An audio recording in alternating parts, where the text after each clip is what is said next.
Hey guys, welcome back to The Readers. I hope you are having an amazing day. Let's get right into the stories. The first one is pro-revenge story. When I moved into my suburban neighborhood in early 2022, I expected peace and quiet. Instead, I walked into a petty dictatorship run by our HOA president, Richard.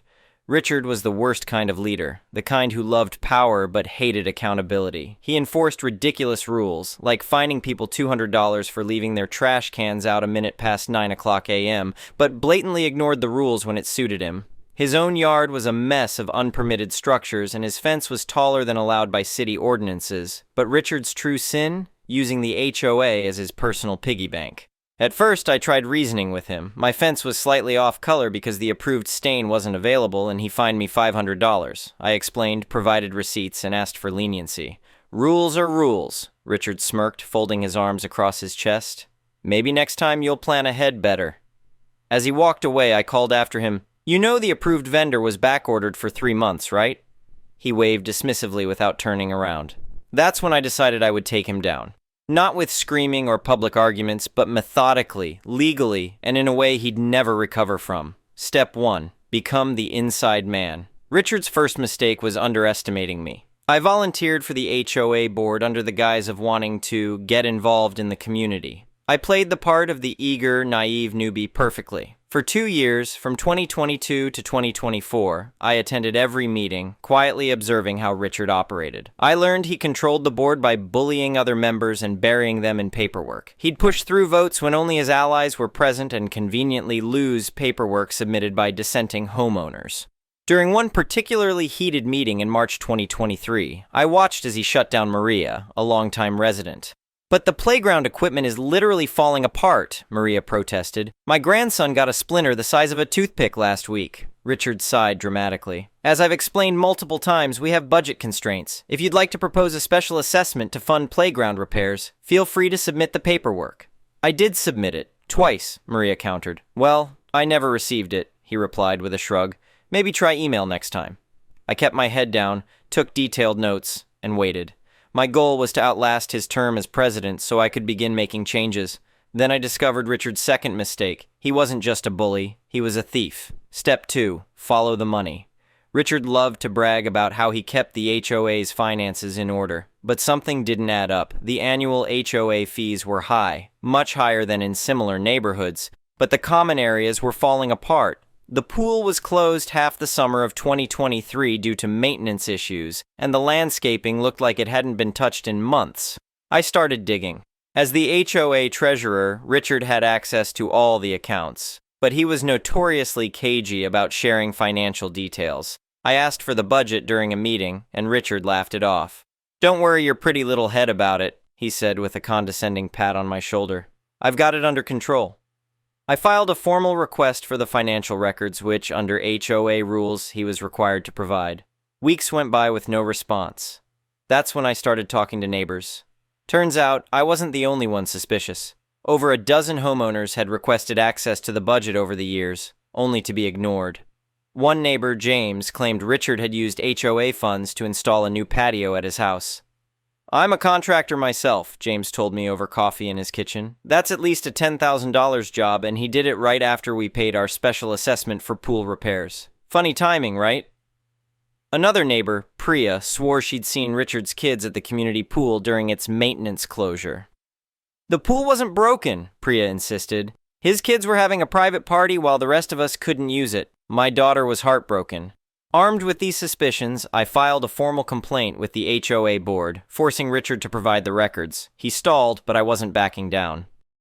Step 3. Build the case. When Richard finally handed over the financial documents in January 2024, they were a mess. Invoices were missing, payments were mislabeled, and some expenses were downright bizarre. A $15,000 landscaping fee paid to a company that didn't exist. Thousands spent on administrative costs with no explanation. I cross-referenced the HOA's bank statements with public records and found the smoking gun. Richard was funneling money to his personal accounts.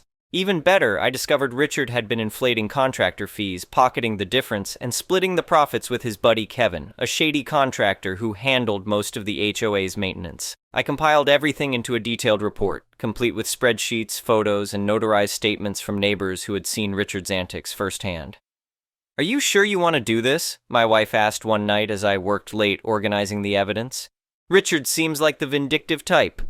"That's exactly why I have to do this," I replied. "If not me, then who? He's stealing from all of us." Step 4. The coup. I waited for the annual HOA meeting in April 2024, which was typically a snooze fest attended by only a handful of homeowners. But this time, I made sure people showed up. I spent weeks knocking on doors, explaining what Richard had been up to. I didn't share everything, just enough to get people angry and curious. On the night of the meeting, the room was packed. Richard started the meeting like usual, droning on about how difficult it was to manage the HOA and how much he'd sacrificed for the community. That's when I stood up. I calmly asked if he could explain some discrepancies in the budget. Richard laughed nervously. "I don't think this is the time or place." "Actually, Richard," I replied, "it's the perfect time." I handed out copies of my report to everyone in the room. The mood shifted instantly. People started reading, whispering, and then shouting. "Is this true?" demanded Eleanor, a retiree who'd lived in the neighborhood for 20 years. "You charged us $5,000 for pool repairs that never happened?" "This is ridiculous," Richard sputtered, his face turning red. "These allegations are completely baseless." "Then explain why there's a payment to your brother-in-law's company that doesn't exist," I said, pointing to the specific line item in the report. Richard tried to regain control, banging his gavel on the table. "This meeting is adjourned." "You can't adjourn what you no longer control," I said, standing firm. "I call for a vote to remove Richard as president. All in favor?" The room erupted with raised hands. By the end of the night, Richard was out. Step 5, the final blow. After Richard was removed, we hired an independent auditor to go through the HOA's finances. They confirmed everything. Richard had embezzled over $50,000, mismanaged tens of thousands more, and committed multiple counts of fraud. We reported him to the police and filed a civil lawsuit to recover the stolen funds. "I can't believe we let this go on for so long," said Maria during our first post-Richard board meeting in May 2024. "We should have demanded transparency years ago." "Better late than never," I replied. "Now we make sure it never happens again." But it didn't end there. Kevin, Richard's shady contractor buddy, was also exposed and banned from doing business in the county. Richard had to sell his house to pay restitution and legal fees. His name became a running joke in the neighborhood and no one would touch him professionally. With Richard gone, we restructured the HOA to prevent another dictator from taking over. We implemented term limits, required multiple board members to approve financial decisions, and created an online portal so all homeowners could access budgets and meeting minutes. The aftermath. Every time I walk past Richard's old house, now owned by a lovely family, I smile. The pool is open, the landscaping is beautiful, and the HOA fees are lower than ever. Richard, meanwhile, moved to a neighboring town where he reportedly tried to join another HOA board only to be laughed out of the room when someone Googled his name. "Hey, did you hear about Richard?" my neighbor James asked as we were both mowing our lawns last weekend. "Apparently, he tried claiming he was forced out by radical elements in our neighborhood." I laughed. The only radical element was his accounting. Justice wasn't just served, it was plated, garnished, and savored. The next one is an entitled people story. When I bought my property about 15 years ago, it came with a beautiful old barn that had been standing there since the early 1900s. The place was perfect for my needs. I had chickens, a couple of goats, and used the barn for woodworking projects. The property was just outside city limits in an unincorporated area, which meant fewer restrictions and more freedom to do what I wanted with my land. For over a decade, everything was peaceful. My neighbors were great people who minded their own business. We'd wave to each other, help out when someone needed a hand, and generally live the quiet rural life we'd all chosen. The barn was grandfathered in under every possible regulation you could think of, and I had all the documentation to prove it. Then, the new HOA president moved in 3 houses down. Let me back up a bit. Our little neighborhood didn't originally have an HOA. It was formed about 8 years ago when some of the newer residents wanted to maintain property values and preserve the character of the neighborhood. I wasn't thrilled about it, but the rules were pretty reasonable at first. Keep your grass mowed, don't paint your house neon pink, basic stuff. The annual dues were minimal and the HOA mostly stayed out of everyone's way. That all changed when this guy took over as president. I'll call him the president since we're keeping things anonymous. This man had moved from some upscale suburban development and apparently thought he could transform our rural neighborhood into his previous cookie-cutter community. Within his first month, he started sending out violation notices for things that had never been issues before. Someone's fence was the wrong shade of white. Another neighbor's vegetable garden was unsightly. It was ridiculous. Then he set his sights on my barn. I came home from work one day to find a certified letter taped to my front door. The letter informed me that my barn was in violation of county zoning regulations and HOA covenants. According to the president, agricultural structures required special zoning permits in our area, and my barn didn't have the proper documentation. I had 30 days to either produce the correct permits or remove the structure entirely. I laughed at first because it was so absurd. The barn had been there for over a century. I had a literal stack of paperwork proving its legal status, including the grandfather clause that protected it from modern zoning requirements. I sent copies of everything to the HOA with a polite letter explaining that the barn was completely legal and properly documented. 2 weeks later, I got another certified letter. The president had apparently consulted with someone at the county zoning office who told him that grandfather clauses could be challenged if the structure's use had significantly changed over the years. Since the barn was now used for chickens, goats, and woodworking rather than its original purpose of housing dairy cattle, he argued that the grandfather protection no longer applied. He gave me another 30 days to remove the barn or face daily fines of $500. I was furious but tried to stay calm. I made an appointment with the county zoning department to sort this out in person. That's when things got interesting. The zoning office was understaffed and disorganized, which wasn't surprising for our small rural county. The clerk who helped me pulled up all my property records and confirmed what I already knew. My barn was completely legal, properly documented, and the grandfather clause was solid. The change in use didn't matter because agricultural purposes were agricultural purposes, regardless of what specific animals or activities were involved. But here's where it got weird. The clerk mentioned that someone had indeed been calling the office repeatedly asking about my property and ways to challenge the barn's legal status. She seemed annoyed about it and let slip that the caller had been wasting their time with frivolous inquiries. I asked if there was any way the president could actually cause me legal trouble, and she assured me he couldn't. My documentation was airtight. Then, just making conversation while she was filing papers, she mentioned something that caught my attention. She said the zoning department actually owned a small parcel of land in our neighborhood that they'd acquired years ago for a planned utility easement project that never happened. The county had been trying to sell it for years, but hadn't found a buyer because it was an awkward shape and size, just a narrow strip of land that wasn't useful for much.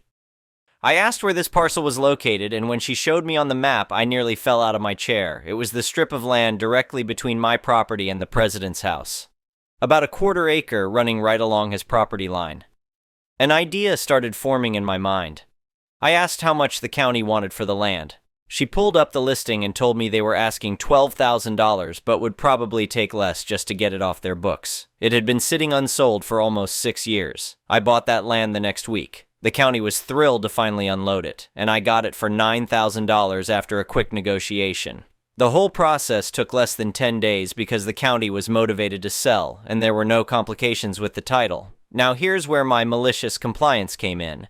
I started researching what I could legally do with my new parcel. Since it was zoned for agricultural use, just like my main property, I had quite a few options. I also discovered something beautiful in our county code. There was a provision that said if you owned adjacent agricultural parcels, you could apply for a consolidated agricultural designation that came with certain protections and benefits, including exemptions from HOA oversight on agricultural activities. I filed for the consolidated designation and got it approved within 3 weeks. My property, including the new strip of land, was now officially classified as a consolidated agricultural operation. According to county law, this meant the HOA couldn't regulate my agricultural activities or structures as long as they complied with county codes, which my barn obviously did. But I didn't stop there. The narrow strip of land I'd bought ran along the president's property line. I decided to put it to good use. I applied for permits to build a small equipment storage structure on my new land, right on the edge closest to his property. Everything was completely legal and properly permitted. I also expanded my chicken operation, building a nice large chicken run that extended onto the new parcel. The president noticed the survey stakes and construction permits posted on the new property within days. He came storming over one evening, his face red with anger. He demanded to know what I was doing, and I calmly explained that I'd purchased the adjacent parcel and was making improvements to my expanded agricultural operation. He tried to claim I needed HOA approval for any construction. I showed him the consolidated agricultural designation and the county code that exempted me from HOA oversight on agricultural matters. He sputtered something about getting his lawyer involved and stomped off. A week later, I received yet another certified letter. This one informed me that the HOA was fining me for unauthorized construction and expansion of non-conforming use. I responded with copies of my permits, my consolidated agricultural designation, and a letter from a real estate attorney I'd consulted explaining that the HOA had no authority over my agricultural operations under county law. Here's where it gets even better. Remember how the president's whole crusade started with him claiming my barn wasn't properly zoned? Well, I decided to do some research into his property. Turns out he had a shed in his backyard that was about 6 inches over the property setback line. Technically a violation of county code, but the kind of thing that usually gets ignored because it's minor and wasn't hurting anyone. I didn't report it or anything petty like that. I didn't need to. Because when the county came out to do the final inspection on my new equipment storage building, the inspector noticed the president's setback violation while he was in the area. The inspector was required by law to document any violations observed during official site visits. The president got a notice from the actual county zoning enforcement office, not just the HOA, requiring him to either move his shed or apply for a variance. Moving the shed would cost thousands of dollars. Applying for a variance required fees, paperwork, and wasn't guaranteed to be approved. The president tried to fight it, claiming selective enforcement, but the county pointed out that they'd only noticed the violation because they were doing legitimate inspection work in the area. Nothing selective about it.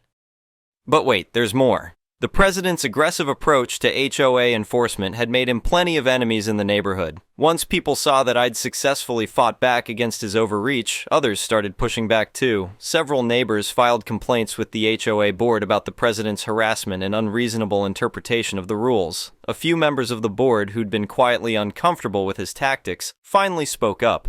The real kicker came during the next HOA meeting. One of the board members had done some research and discovered that the president's aggressive expansion of HOA authority into areas traditionally governed by county regulations could expose the HOA to liability issues. If the HOA was claiming authority to regulate things like agricultural structures that were explicitly under county jurisdiction, and homeowners faced financial harm because of incorrect HOA guidance, the HOA could be sued. The board didn't want that risk. They voted to revise the HOA covenants to explicitly state that agricultural operations in compliance with county regulations were outside HOA purview. They also voted to rescind all of the president's previous violation notices related to agricultural activities or structures, including my barn. The president tried to maintain control, but his support had evaporated. At the next election cycle, he wasn't re-elected. The vice president took over, a reasonable woman who believed in minimal HOA interference and focusing on actual community issues rather than personal crusades. As for my expanded agricultural operation, it's been thriving. The equipment storage building on the new parcel is incredibly useful. My chicken operation has grown, and I'm now selling eggs to several neighbors and at the local farmers market. The goats are happy with their expanded space, and my barn, the structure that started this whole mess, is still standing strong after more than 100 years. The former president had to pay several $1,000s to relocate his shed. Last I heard, he was trying to sell his house and move to a different neighborhood, preferably one with stricter HOA rules where his management style might be more appreciated. I don't think he's found a buyer yet. Turns out that having a property right next to an expanded agricultural operation with chickens and goats isn't everyone's dream location. Who knew? The best part about all of this is that I never technically did anything wrong. I didn't violate any rules, break any laws, or act in bad faith. I simply bought a piece of property that was legally for sale, followed all proper procedures for its use, and exercised my rights as a property owner. The president demanded strict adherence to zoning regulations, so I gave him exactly that. Complete, total, absolute compliance with every zoning rule and regulation, just in a way he never anticipated. My favorite moment was running into him at the hardware store a few months after everything settled down. He saw me, and I could see him debating whether to say anything. I just gave him a friendly nod and continued shopping for fence posts. I was expanding the goat enclosure again, you see. All properly permitted, of course. The whole experience taught me that sometimes the best response to unreasonable demands is complete and total compliance with the actual rules, not the rules someone wishes existed. The president wanted everything done by the book. I gave him the whole library, and as it turned out, the book was on my side all along. The next one is a petty revenge story. This happened around about 20 years ago, but I just got reminded about recently. Myself and 6 friends were heading to watch the Rugby Scotland vs. Ireland at Murrayfield in Edinburgh. A great bunch of lads, 2 Irish and the rest Scots. As is tradition, we would do a pre-game pub crawl working our way to the stadium. It was a cold, wet, miserable day. Typical Edinburgh winter. But that didn't stop us, we wrapped up warm. One of the establishments was an ex-serviceman club right across from Haymarket train station. Not usually open to the public, but when there was going to be nearly 70,000 worth of fans walking past, they wanted a piece of it. We went in and it was stowed out, shoulder to shoulder. So, myself and Dave, a lad from Tyrone, were volunteered to go to the bar to get the beers in. It took nearly 10 minutes to get to the bar. Lots of fans in winter clothing made it that little bit tighter. We got there in the end. Parched, though. "Hello there," I said in my usual jovial and convivial way. "Can I please have—" The barman, a short, red-faced man, with a neat mustache and a regimental tie, showed the palm of his hand in a stop gesture. "I'll stop you there. I am not serving you until you take off your hat." I thought he was joking, so I proceeded to start ordering. The barman just said hat. Now I looked around. About 80% of the people were in hats, including the two old regulars who were snickering into their pints at the other end of the bar. The barman couldn't make it more obvious that this was some sort of power play. "What's wrong with Grumpy Bollocks over there? He didn't ask anyone else to take their hat off?" asked Dave. Even the guy beside me at the bar commented that the barman was being an arse. Usually I would have told the barman to duck off, but I had a better idea. I removed my hat. "Sorry about that," I said in a friendly and subservient tone. I proceeded to order 7 pints for me and my friends. He placed the beer on the bar. His face wore the smuggest countenance I have ever seen. "Actually, since it took us so long to get to the bar, I will double up." 14 pints were neatly placed upon a tray. "You know, it's cold out there, so I'll get us all a dram. Come to think about it, make them doubles." Now there was 14 pints and 7 double whiskeys lined up. "And sorry about the hat thing. Get yourself one too." Without any form of thanks, he turned around and poured himself a double whiskey. It was down his throat before he got to the till to ring up the order. It was when he turned around that he realized that we had left the bar. "Where are you going? Who's going to pay for these?" he shouted after us. I just turned around, smiled, and placed my hat back on my head. "Bastard!" he yelled at the top of his voice getting even redder. The next one is a malicious compliance story. Backstory. I live in a town in the Netherlands with a university, and a few years ago my GF's cousin got accepted as an overseas student. My GF is Japanese. Her family, father, mother, her sister, and herself, moved to the Netherlands while she was younger. Her cousin still lived in Japan when she applied, got accepted, and is now living in a student room in the Netherlands. We don't really have dorms here like in the US, but the building she lives in is maintained by the university itself. Said cousin is doing quite well for herself, got good grades, and is well on her way to get her diploma. Partly because of this, the overseas family decided to have their vacation in the Netherlands this year, both for leisure and a bit of a family gathering. This story takes place during the family gathering. My GF's parents and the cousin's parents, plus yet another family, had a meeting in a restaurant in my hometown. They had 2 little kids in tow, sisters. These looked like 8 or 9 or so to me, but my GF later told me that they are actually 11 and 12, but did look younger than they were, probably also because of their school uniform. At least that's what it looked like to me, I really don't know. Anyway, the idea was to catch up with the family, and my GF was asked if she would be willing to keep the 2 young kids busy for a few hours since she was the oldest of the lot. My GF and me are in our 40s, her studying cousin is around 25, and as said, the 2 kids are around 10, 11 and 12.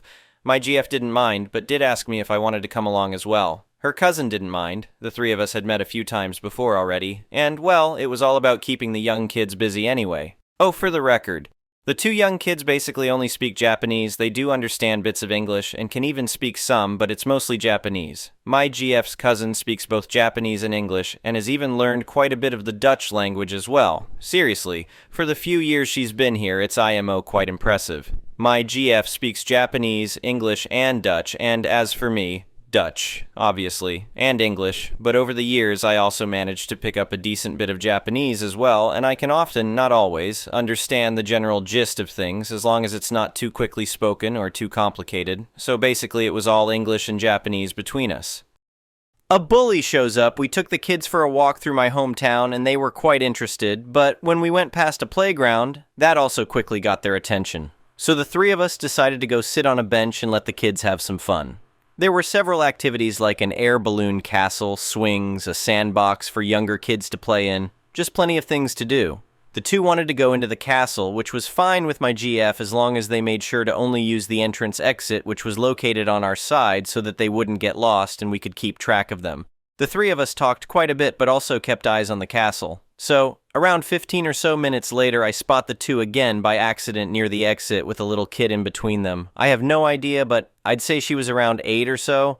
I can't really tell exactly what's going on, but I did see the kid point to the area of the sandbox, and that's where the three of them headed next. Before I can say anything to my GF, a young lady walks up to us and asks, in Dutch, if we have seen a little girl passing by. This seems way too coincidental to me, so I ask, is she wearing a pink dress by any chance? The woman's face lights up as I tell her that she seems to be with my GF's younger cousins, and I point to the sandbox. But when we look over, we now also see an older boy near the girls. I'm not good with guessing ages, let's just say that he was bigger than them. And he's clearly harassing them. The small girl is visibly crying, but also comforted by one of the two younger cousins while the other is keeping the boy away from her. We all walk over to the sandbox just when the boy manages to shove one of the cousins out of his way, and he's clearly trying to bully the young girl in the pink dress, but now stopped by the other cousin, which is when we arrive. The woman who is with us berates the boy and tells him to stop picking on young children, but the little brat clearly isn't very impressed. The incident. Next moment his mother, so I assume, storms over yelling, and she has every appearance of a Karen, or a Taki, as we tend to call them over here. A little argument ensues, mainly between the mother of the girl in the pink dress and our Karen Taki. It goes back and forth, but it's apparent that according to his mother, the brat did nothing wrong by picking on a girl half his own size, and this fine example of a mother even has the audacity to blame the other mother for raising such a weak little C-word, basically. Dat krieg je ervan als je doma huppel katjes opvoed. And then the Karen says, kids will be kids, just let them sort out their own problems already. But she does take the boy with her as she walks away. The mother gets ready to grab her kid and leave, but in the meantime the girl has completely calmed down and is actually having a great time with the two cousins. Unknown to anyone else yet at this time, my GF decides to comply with the earlier suggestion. First, she asks the mother to reconsider leaving because the kids are having so much fun together. My GF also comments how amazing kids are because they clearly don't speak the same language, yet they seem to understand each other just fine and are having a good time. The mother agrees, and my GF now addresses both her cousins in Japanese. And it sounded very serious to me, something about the tone, the way she talked, and also looked at both girls, even a bit sternly. They both nodded and clearly said, hey, aka yes ma'am. I think I even saw a small head bow, but I'm not too sure. Our little group goes to sit on a bench nearby, and for the next 5 minutes nothing happens. We're just having some small talk. Then the bully returns. The mother of the small girl wanted to stand up, but gets stopped by my GF, who tells her that she has nothing to worry about because her kid is completely safe. Just watch. Trust me on this. The mother is visibly uneasy, but does remain seated.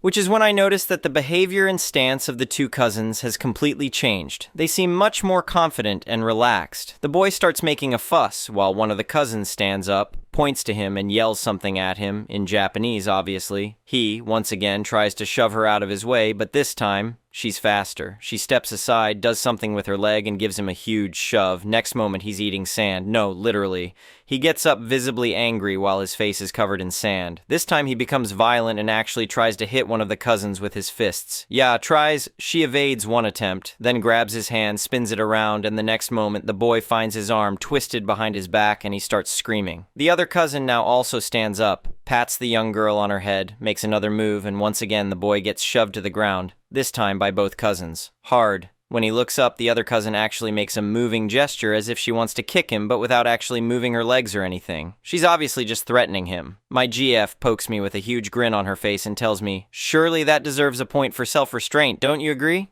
She's visibly loving every moment of this. Apparently the boy isn't totally stupid and he runs off, while one cousin immediately turns to the young girl again, who is clearly still having a good time, not at the least upset with the bully. What was dat in God's nom? The mother asks. Oh, sorry. What the hell was that? She asks. My GF tells the mother that her cousins are taking the same self-defense classes as she and her sister once did, and that she had decided to pull ranks by telling her cousins that it was okay for them to actually defend themselves, as long as they didn't overdo it, of course.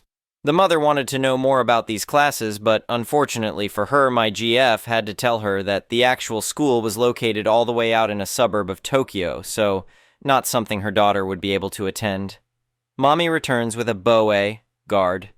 We're chatting some more for the next 10 minutes, after which the bully's mother storms over to us with a boa in tow. Boa is Dutch for Bewust ongeschickte ambtenaar, Buitengewoon opsporingsambtenaar, which basically means so much as being a deputy but without the proper training nor having any weapons. Generally speaking, most of them usually handle ticketing people. He tells us that he has gotten a complaint from the woman about people beating up her kid, to which the mother of the young girl immediately snaps, "Whatever happened with letting the kids sort out their own problems?"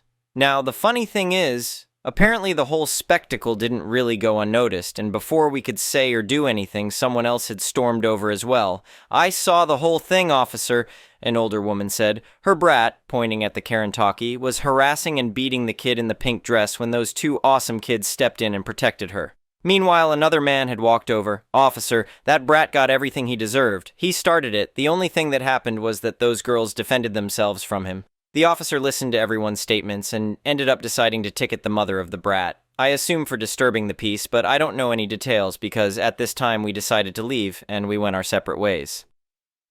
Aftermath. During our walk back to the hotel restaurant, the cousins told us the whole story, and I actually learned something new as well.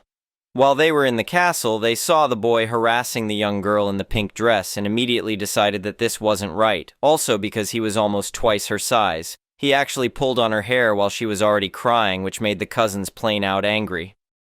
Cousins plain out angry, but the only thing they did was get the boy away from the girl. One cousin distracted the boy by blocking him from grabbing the girl's hair again, and she also started taunting him while the other comforted the young girl and led her to the exit, but the one we agreed on. So, the girl's mother never saw her leave and got worried. The other cousin managed to lose the boy in the crowd, at first anyway, and she joined her sister near the exit. So I asked my GF why they didn't do all that stuff right away, to which she told me that they weren't allowed to. The first rule of self-defense is apparently always leave if you can, and her cousins are at a level where the use of these techniques outside their school is strictly prohibited, unless there's an actual threat, of course, or if they've been given direct permission by an elder of the same school. A rule which my GF was stretching a little bit, but she told me that she would write up the whole altercation so that the cousins could take her letter back with them. She was actually not kidding when she talked about points for self-restraint, because that would actually be her advice in the letter. But yeah, typical hypocrite behavior. Let the kids sort it out, until it suddenly doesn't go your way, eh? Anyway, thank you for watching.